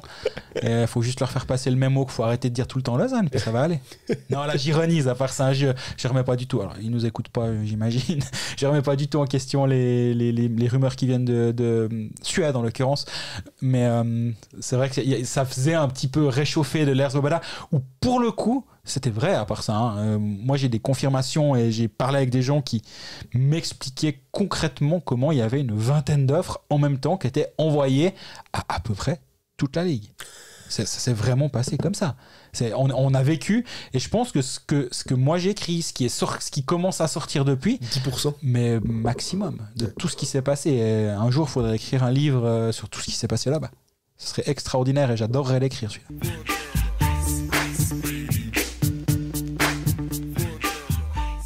Bon, on va pas faire une récapitulation de qui a la meilleure équipe, qui a l'équipe, le roster le plus entertainant. C'était juste aussi un moyen de parler d'un petit peu tout le monde et puis de très bonne idée. De faire un petit jeu. Bravo, Beau Simmons. On est au terme de cet épisode 18 de la saison, le premier de l'année 2024. Merci de nous écouter, d'être fidèles à nos épisodes, ça nous fait toujours plaisir. De plus en plus de gens viennent nous dire bonjour de temps en temps et c'est toujours un plaisir, faut pas hésiter d'ailleurs.